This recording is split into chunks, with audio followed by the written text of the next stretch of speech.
show you the final team rankings of the 2024 recruiting cycle, starting with number 1. Guys, for the 16th straight season, the SEC has the number 1 class in Georgia, but we want to highlight number 2, Alabama. Some things have changed since the December signing window. Their 5-star quarterback, Julian Sayin, is now going to be playing for Ohio State. So, Huff, how differently do you evaluate this class from what it looked like in December? Well, I think you look at who they were able to hold on to. Yes, losing Julian Sayin is a tough blow. When you have the number 1 quarterback in the country, a guy that obviously you wanted, that was going to be potentially a figure in your future, especially with the passing game that Ryan Grubb and Kalen DeBoer were bringing to Tuscaloosa, that's a blow. But holding on to Ryan Williams when you knew that Auburn was going to make a late push for him, that was big. And let's not sleep on Noah Carter. This was a kid that we saw in San Antonio, was phenomenal, top 100 player. This is the kind of guy that you looked at when he was going to Washington and thought, hey, this is a kid that could play in the SEC. You look at the frame, you look at the size, and then you have Xavier Brown, who, in my opinion, was the premier defensive player out west this year. Talking to the head coach at Sarah High School, Patrick Walsh, they played Mater Dei in the state championship game. He said that Mater Dei defense was the best collegiate or best high school defense he's seen, and that it was a college-like defense. Xavier Brown was a big reason for Mater Dei's success this year to win that state championship, be a national contender, and the kind of guy that can go in and play. Smoke, you know a little bit about those true freshmen that have gone to Alabama as true freshmen and played in the secondary, how tough that is. Xavier Brown is that kind of player that can go in there and be an early impact guy for the Tide. Yeah, Alabama has 4 total 5-stars in this group. 3 of them play in the secondary. You see Nick Saban all over this class as his final class coming in to Alabama. The aforementioned Ohio State, they're sitting at number 5. They've got the number 1 player in the entire class in wide receiver Jeremiah Smith. Outside of him, looking at this class as a whole, what do you like, Smoke? Well, when you look at it, they have impact players on both offense and defense. They got my guy down from Buford High School, Edric Houston, get after the quarterback. And then when you look at it from what we talked about in the secondary, right? Mr. West, he's staying out there and he's getting it locked up.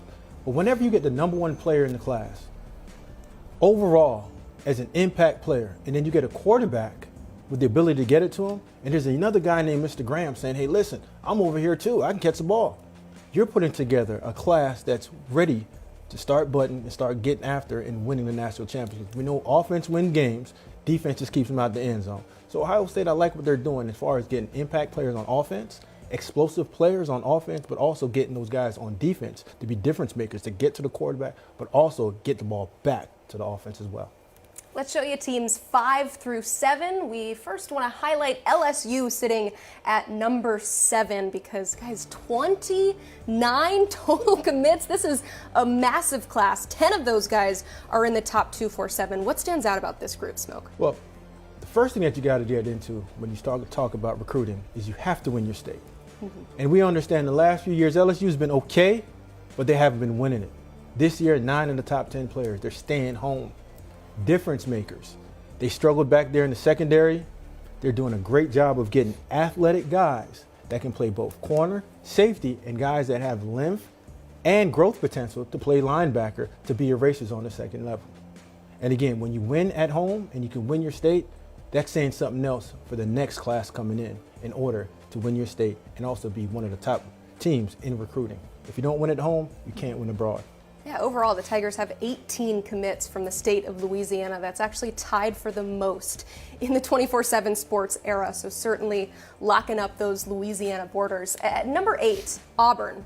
This is kind of the first full cycle we're seeing here for Hugh Freeze, and you can tell they got the number 1 player in the state of Alabama and wide receiver Cam Coleman. He was, of course, a flip from Texas A&M, and Alabama did offer him, so that is a huge win. What does that do for Hugh Freeze as he builds for the future? I mean, it's huge. If you look at his track record at Ole Miss and the receivers that he signed there, whether it was Quan Treadwell, DK Metcalf, the history that he had of receivers, for him to come in his first full class, to be able to put this class together, do not ignore the ability of Cam Coleman. He's the number 5 overall player in the country in this class. He's the number 2 receiver. And I will say this, you talked about Jeremiah Smith, definitely the number 1 player. But the gap between Jeremiah Smith and Cam Coleman was not that large.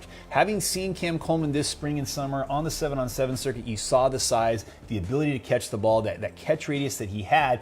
This is an impact player just as much as Jeremiah Smith. But then more importantly, there's a quarterback coming through. And that's one thing that Auburn has had uneven play it has been at quarterback. I mean, you really have to go back to Cam Newton to find consistency at quarterback. Yes, Bo Nix had his ups and downs. They had really uneven play there this year. But Walker White comes in with the expectation that, hey, this could be your job sooner rather than later. And he seemed to be up to the task, and he was already key in recruiting several of these receivers. That guy might be as much of an impact player as Cam Coleman was from a ranking standpoint. Long term for Hugh Freeze, Walker White may be just as crucial as Cam Coleman was. Yeah, we talked earlier about Auburn hoping to get wide receiver Ryan Williams. Alabama able to keep him, but overall they have 11 players from the state of Alabama, which is absolutely massive. It's been since 2011 since we've seen that many players commit to Auburn from the state of Alabama. Let's continue to move down the list of the team rankings, showing you 11 through 20 here. We're going to start with 11 because, guys, we've been very positive and exciting on this show, but there's something, Smoke, that you would like to say about Clemson, and I got to ask in particular because Dabo's classes are made that much more important by the fact that he has limited use in the portal. So how do you evaluate this group, knowing that it is super important he hits on these guys? Well, love my guy, Coach Sweeney, but the aspect of recruiting has changed. And I don't think he's grown or evolved in understanding what it is. We understand that at some point you have to pony up in this game of name, image, and likeness. And the less often that you want to do that, you're going to start struggling in terms of your recruiting class. Clemson's known to have top 5, top 10 recruiting classes. Being in 11, this ain't him. He's one of the best closers, but you can't close if you can't go to the bank to get that checkbook out. Usually he wins the state, he wins South Carolina. He's had one guy this year out of South Carolina. You've had more guys from Maryland in your signing class than you have from your home state. And like we said about LSU, you have to win your state to be considered as one of the top recruiters or top schools moving forward. You don't win your state, it's hard to win somewhere else. So, doesn't win in Birmingham, not winning in the state, struggling in Atlanta, refuses to dip inside of the collective pockets to get somebody. Disappointing being at 11. This is a top 5 recruiting type of program, top 10 at the worst. 11, they're pushing back.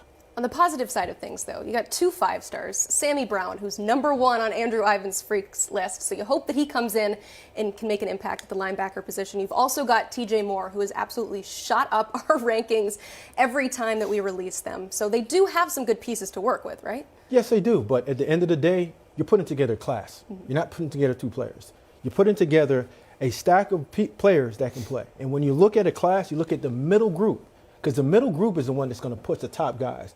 The bottom third pushes the second level guys. Right now, they are bottom heavy. And being at the bottom, there's not a lot of guys in that middle group in order to push those top guys. So that's where you see the valley and the peaks of their program right now. They're down low. You need players to win. And right now, looking at this list, they have average guys, but this is not an average program.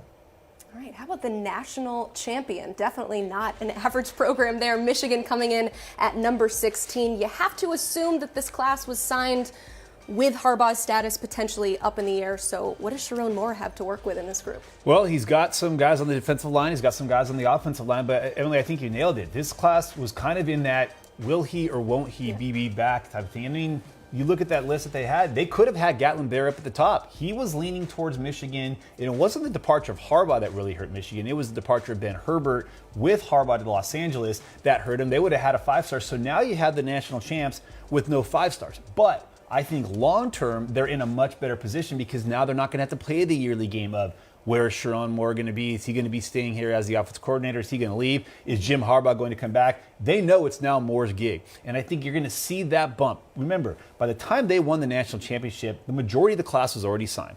Even with the season that they had, their bump's going to really come in 25 and 26. So there's some players alike in this 2024 class, but I think you're really going to see them reap the benefits of this national championship in 2025 and beyond because there's now the stability at the head coach. They're coming off a national championship, and now they're showing that what they were building for has been reached with the national championship. Now they want to continue. It doesn't hurt that school down south in Ohio is making a big push and a concerted effort to pass Michigan. So that's going to raise Sharon Moore's expectations from the fans and I think internally to make sure that Michigan stays on top from a recruiting standpoint as well. Yes, those will be interesting battles. They always have been interesting battles. I think this is the first time in a long time, too, that Michigan's brought in a lot of players from the state of Ohio. It's definitely a recruiting ground that they like to take advantage of, but a couple guys in there this time around. Let's round out the top 30. Number 26, UNC. Smoke, this is a class that you wanted to highlight. Why? I'm a big believer in developing this product inside of your state. And when you look at what they're doing, they're not top heavy like other schools. They've hit the right amount of guys within their state. But when you look at their players, great developmental upside. You see guys that in 2 or 3 years, it's like you said, not this year's class, but next year's class, they're going to use those guys in order to get stronger, bigger, faster. And Mac Brown figured a couple of years ago when he went too far into the top heavy class and not the bottom in the middle third to push those guys, that this is the right process for teams like North Carolina. Because again, when I talk about top heavy teams, you have 5 teams at the top that are always going to be able to go out and get whoever they want. Then there's the rest of us that now you have to properly navigate what you have inside of your salary cap collective to get the right players within your program to get you to the 8 wins, 9 wins, and every now and then you get 10. And now we're going to a 12-win playoff system. North Carolina has positioned themselves with the right players, with the right staff, with the understanding of development along the way to get their program going in the right direction, because it's not going to happen too fast. It's going to happen at the right time. And in the day and age of the transfer portal, we always talk about how do you balance how many players you bring in through high school versus the portal. This is a 27 signee class, so this is a big class for Mac Brown to work with. As always, you can check out the full rankings online at 247sports.com. You can find more analysis and, of course, those expanded rankings. But look, 60% off promo right now. You can get 60% off an annual subscription. It is only for today to celebrate National Signing Day, and the deal ends at midnight.